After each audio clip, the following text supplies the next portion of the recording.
Assalamualaikum warahmatullahi wabarakatuh. Om Swastiastu.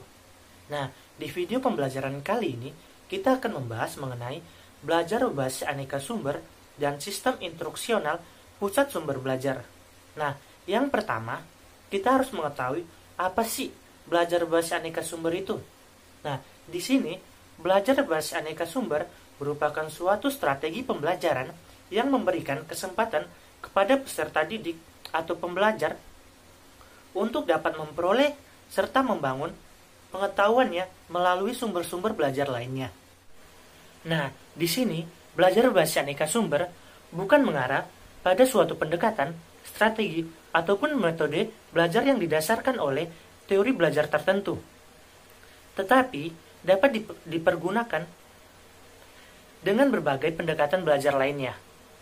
Nah, dalam hubungannya dengan sumber belajar, pembelajar atau peserta didik diberikan kebebasan memilih sumber belajar yang sesuai dengan gaya belajarnya, guna untuk mencapai tujuan pembelajaran tersebut. Nah, di sini pembelajar atau peserta didik dapat saja memberikan berbagai alternatif sumber belajar, tetapi pembelajar atau peserta didik yang ingin menentukan sumber belajar harus sesuai dengan kehendak yang dicapai atau kemampuan yang akan dicapainya. Nah, dalam merencanakan pembelajaran, pembelajar atau peserta didik harus memperhatikan 3 hal. Yang pertama ada latar belakang pembelajaran. Yang kedua ada metode pembelajaran. Yang ketiga ada tujuan pembelajaran.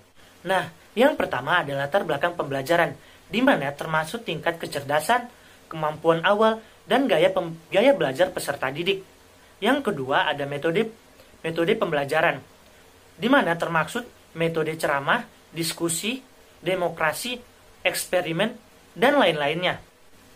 Nah, yang ketiga ada tujuan pembelajaran, di mana berkaitan dengan ranah kognitif, psikomotorik, dan afektif.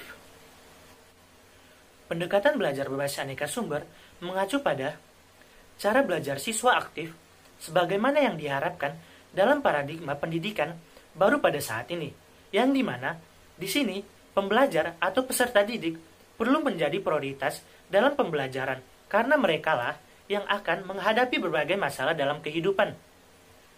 Nah, menggunakan pengetahuannya dan keterampilannya dalam memecahkan masalah, serta berinteraksi dan bekerja sama dengan orang-orang lain dalam mencari pemecahan berbagai persoalan di dalam dan di luar tempatnya bekerja di kemudian hari nantinya.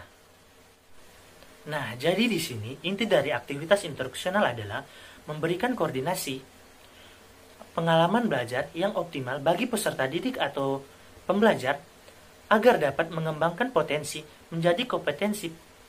Pengalaman belajar akan kaya bila didukung dengan sumber-sumber belajar yang memadai. Dengan kata lain, peserta didik maupun baik siswa maupun guru memerlukan lingkungan belajar tertentu untuk mencapai tujuan-tujuan pembelajaran dalam mencapai kemajuan belajar yang optimal. Nah, jadi di sini baik siswa maupun guru dituntut agar dapat lebih optimal dalam menentukan sumber-sumber belajar yang dapat mendukung proses pembelajaran ke depannya. Nah, mungkin cukup sekian pembelajaran kali ini. Mohon maaf apabila ada kata-kata yang salah. Semoga pembelajaran kali ini bermanfaat bagi kita semua. Saya tutup dengan Assalamualaikum warahmatullahi wabarakatuh. Om Swastiastu.